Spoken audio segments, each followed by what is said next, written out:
Hello ladies and gentlemen, welcome to the English News Edition brought to you live from RTD channel. The headlines for tonight are: the arrival of the head of state Ismail Magile at Kigali, the Rwandan capital.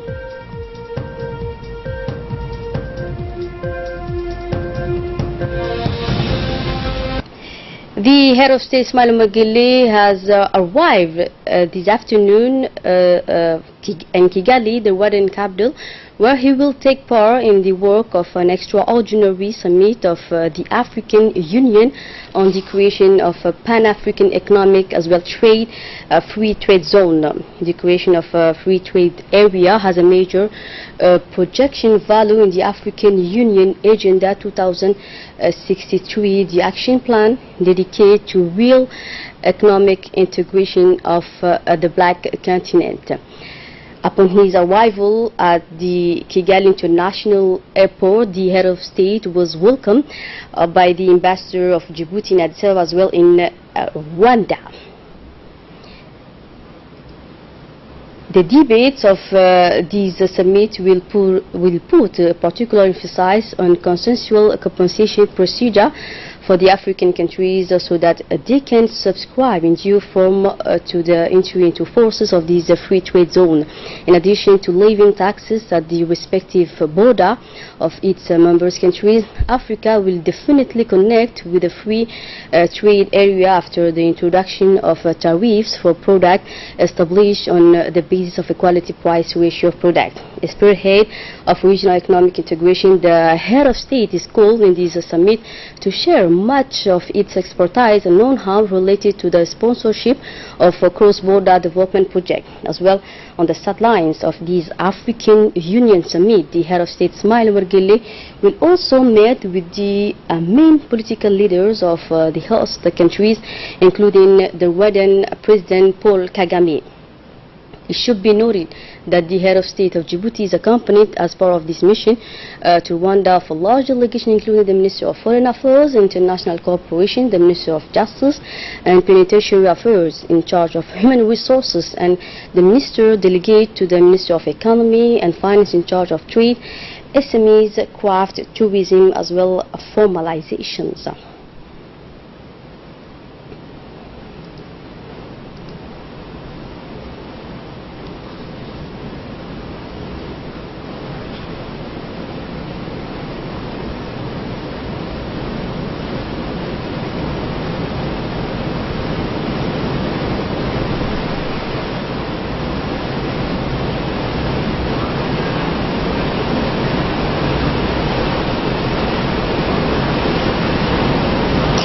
Before leaving the country, the head of state Ismail Magile has received today at the Presidential Palace a delegation of French senators on a working mission marking a new dynamic in the economic as well as commercial relation between the two countries and the two peoples. Following his talks with the President Gile, the head of this delegation, Philippe Paul, who belongs specifically to the Senate Committee on Foreign Affairs, Defense and the Army Forces, reported on the determination of his institution to contribute to strengthen the level of economic as well as commercial exchange between the two countries.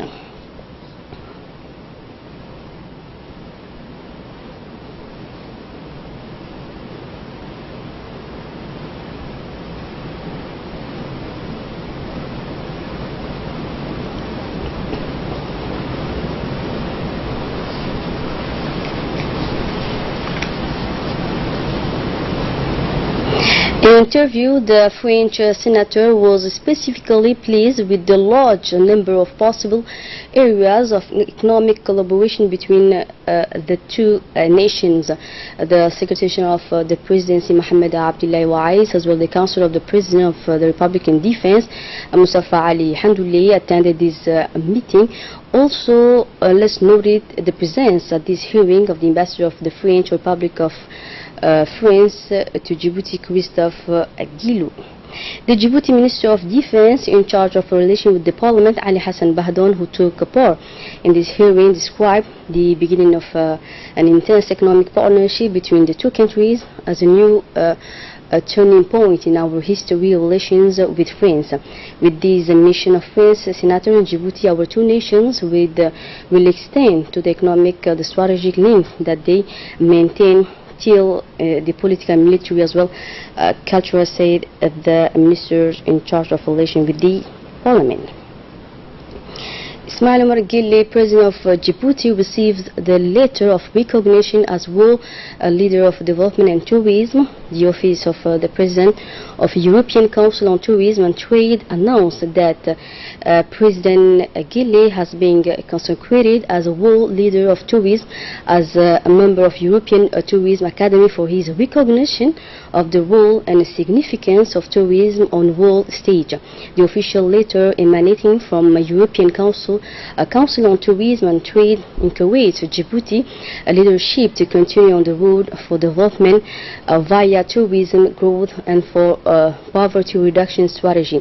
Today, the government of Djibouti is recognizing the importance of tourism as the key facilitators for the country development as well, the international promotion, investing in infrastructure and capacity building, creating a special team under your excellency leadership for destination promotion as well management for protecting the cultural as well natural historical patrimony of the country, wrote Professor Dr. Antonio Caraga.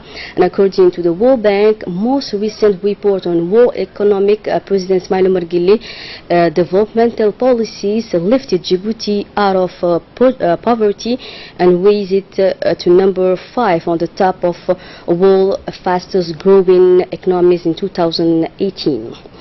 And following the dates on 18 March in Paris, in France, of the great Djiboutian politician, the late Barkhad Gourat Hamadou, the message of condolence are still coming from Washington, where they resides on behalf of the great family living in Ethiopia, Djibouti, Saudi Arabia, in Europe, as well in his own Sultan of Afar outside in Ethiopia, Hanfari Ali, addressed its conservatives the most heartfelt condolence to the President of the Republic and to the family of the late Barkhad Gourat Hamadou. The ambassador of Djibouti in Sudan, France, Brussels, India, Morocco, Cuba, the president of the annex Arhiba Jilani Hassan and the population of Arhiba, the mayor of Djibouti, as well the staff of the town council, the direction of the Djibouti development, the notable General Ali Mohammed Goura, the Arhiba family, the president of the association of Balbala, Mariam Musa, the vice president of the board of Obokh Ahmed Ali Sheikh, president annex Fruit, Obokh Ahmed Saeed, addressed their heartfelt condolence to the President of the Republic and to the family, friends and close to the late Barkhad Gourat Hamadou. Inna lillahi wa inna ilayhi raji'un. And as part of the improvement of the business climate, an important ministerial meeting with the ministries concerned by the ongoing reforms took place yesterday at the Kempinski Palace Hotel.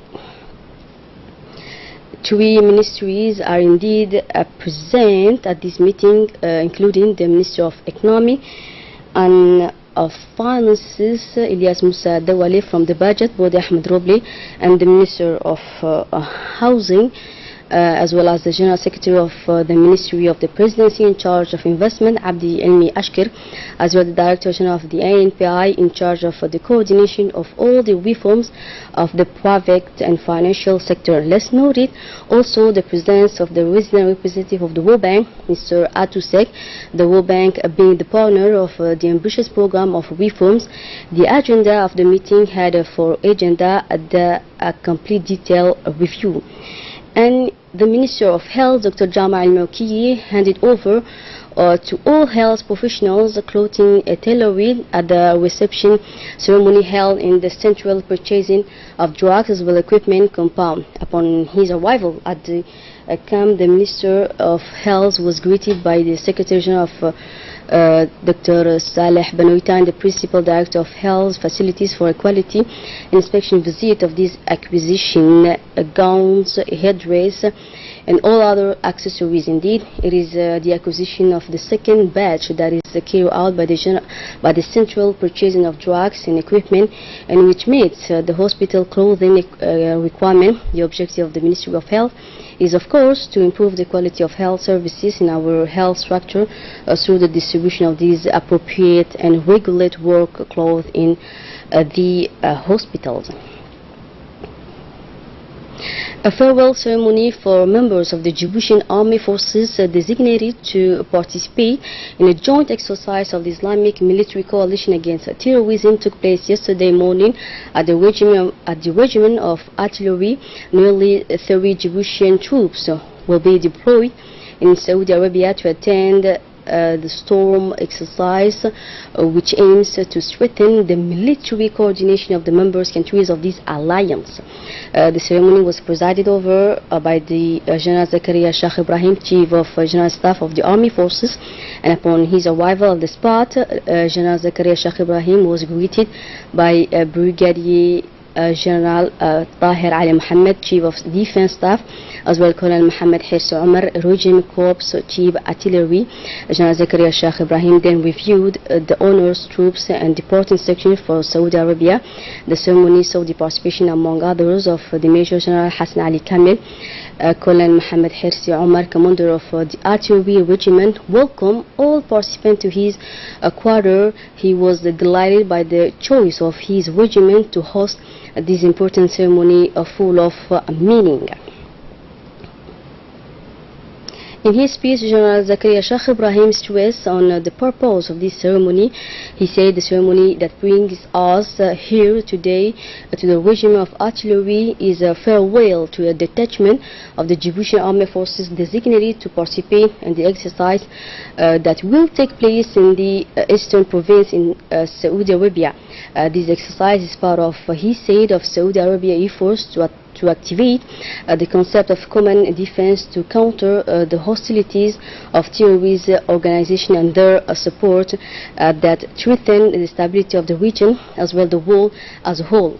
The purpose of this exercise, he said, the General Zakaria Sheikh Ibrahim, is to prepare for joint operation to address the serious threats of the Saudi-led Islamic alliance countries in order to dissuade them from confronting these unified integrated forces and that contribute to the strengthening of security. The participation of the Republic of Djibouti in this coalition marks the will of the government of Djibouti, led by the President Ismail Omar Guelleh, to support the Kingdom of Saudi Arabia in the defense of the Holy Land and against all threats to the Islamic nation, he said. The Republic of Djibouti and the Kingdom of Saudi Arabia share bonds of friendship and fraternity strong and very old. We pray, he said, Allah the Almighty to perpetuate the progress and greatness of the two countries and the two brother peoples under the leadership of King Salman bin Abdul Aziz Al Saud and President Ismail Omar Guelleh. We also pray to guide them on the path of victory and progress. And pursuing his speech, General Zakaria Sheikh Ibrahim pointed out that this ceremony marks the culmination of a long work of operational preparation of this section to take part in this exercise organized by Saudi Arabia. He then emphasized the behavior and self-sacrifice of our soldiers. He said during their stay in Saudi Arabia, you must be exemplary at all levels, he insisted, because you will participate in a noble mission and you will represent the image of the Republic of Djibouti, especially the army forces. Wear our colors and God help you at the end, said General Zakaria Sheikh Ibrahim. The farewell ceremony at the artillery regiment ended with a poll organized for this occasion, marked by poem and traditional dances, paying tribute to the army forces and the commander. And finally, the Djiboutian Army Forces section in its route for the joint exercise of the Islamic Military Alliance flew last night by a special flight chartered by the organizers of the exercise. This section was first greeted on the tarmac of the International Airport of Djibouti by a delegation of ADF officers led by Brigadier General Tahir Ali Mohammed. The latter wished good luck to this section, especially the officer in charge, Colonel Mohammed Ibrahim Musa, a Director of Human Resources of ADF.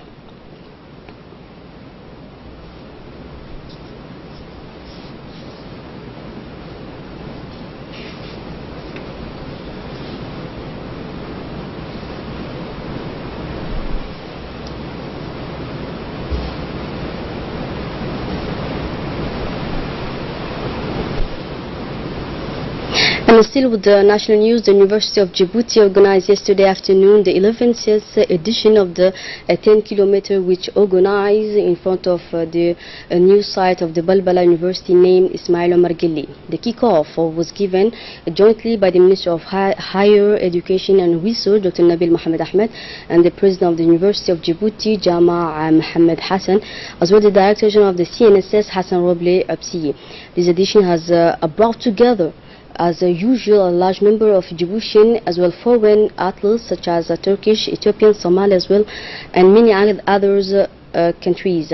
The organizers had planned 3 types of race and saw the participation of more than 200 athletes. And after the effort, the champions were treated to a ceremony as a reward, and a little late in the evening at the Balbala University, the event was held in the presence of the Minister of Higher Education and Research, Dr. Nabil Mohammed Ahmed, the President of the University of Djibouti, Jama Mohammed, as well the deans and several participants, mostly students. The program of the ceremony was very interesting, especially as the public did not stop laughing and cheering. First, they had agreed a demonstration of cultural dances. The university's troops displayed a very beautiful dances for this 11th birthday party after traditional dances. The place was for Mother Dance Djibouti is not a space. The effect of globalization, the proof young students have vibrated to the rhythms of Western music in front of a crowd admiring the spectacle. The Minister of Energy responsible for natural resources, Yunis Ali Gedi, received in his office a delegation of the Chinese company Poly JCL.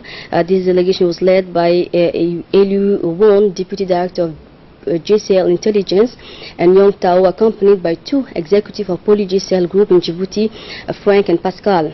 It was in the context of a discussion on the development of renewable energies and electricity in Djibouti that the minister met with these great Chinese partner in the presence of its close collaborators, who are the Secretary General from the Ministry, Mohammed Wais, and also the Director of Energy, Guled Mohammed, having developed until the end of 2017 a total capacity of nearly 5,079 megawatts of solar energy.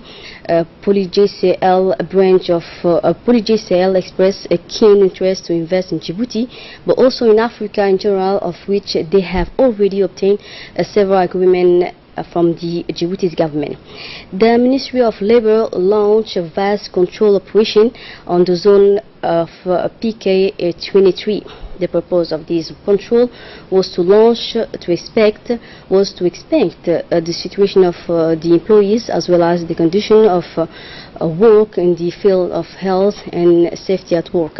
This control was planned jointly by various departments of the ministry, namely the General Inspector of Labour, the CNSS, the NFIP, as well as the Directorate of Labour. The question of the regularity of the workers was at the center of these unexpected operation in order to preserve the position reserved for Djiboutian, as well to regularize those of foreign labor under legal conditions. From this action, the Ministry of Labour aims to better regulate the labor market and warns all other companies against offenses that undermine working conditions by endangering occupational health and safety. Indeed, preserving health at work, reducing workplace accidents, keeping the individual's abilities in decent work is a major issue. With this in mind, the Inspector General Abdi Farah Idli appeals to all social partners to comply with the various laws of this country. He invites them to take advantage of the role of the Labor Inspectorate in terms of advice and guidance. The technicians of the National Office of Water and Sanitation of Djibouti, ONEAT, had to intervene this morning to urgently replace a water pipe that was damaged at Cape PK23. This incident has led to a cut-off in the supply of water from Ethiopia and supplies the town of Balbala. The main construction site that the area knows, including development of the new free trade zone of PK23, have resulted in clumsiness and hack in the water pipe. As a result of this work, the drinking water supply in the municipality of Balbala has been cut off. According to the technician managers of the ONEAT, it dispatched to the scene has recalled the work will still going till 18 hours. This incidental incident further slowed down ONEAT operation in Damajuk. The management of ONEAT apologized to its client for this inconvenience. And now let's get into the international news with the re-election of Xi Jinping. More details with Mandar Mahmoud. The first session of the 13th National People's Congress has made key appointments, including electing Xi Jinping as president by an unanimous vote. The 64-year-old leader has also been elected as chairman of the powerful Central Military Commission. As Ping began his second term as president, he faced several challenges. The time is on his side, and the president can think of making long-term strategic plans to achieve the goal of transforming the country into a true socialist policy. Before reaching historical targets, he needs to make the deadline of pulling the country out of chronic poverty by 2020, a target set already. So far, the indicators are on the right side of the equation, and hopefully China will see the graduation of millions of people from penury to prosperity. And now let's conclude with the 80th World Water Forum, which will be hosted by Brasilia. Let's see it. The 8th World Water Forum will be hosted in Brasilia, Brazil in 2018. The World Water Forum is the largest water event, gathering over 35,000 people from multiple stakeholders' backgrounds for 6 days of high-quality sessions, intense debates, and formative workshops. The theme will be sharing water. Every 3 years since 1997, the World Water Forum, organized by the World Water Committee, is one of the main international platforms for discussions about water. The next forum took place in Brasilia, Brazil from 18 till 23 March 2018 and has the theme Sharing Water. During the week of the Water Committee and decision makers agreed that investing in water must be a top priority for the political agenda in the next decades. Ambitious roadmap to guide the actions. An ambitious roadmap was formed to pave the way for the 8th World Water Forum in Brazil. So that's it for the news. Thanks for being with us on RTD channel.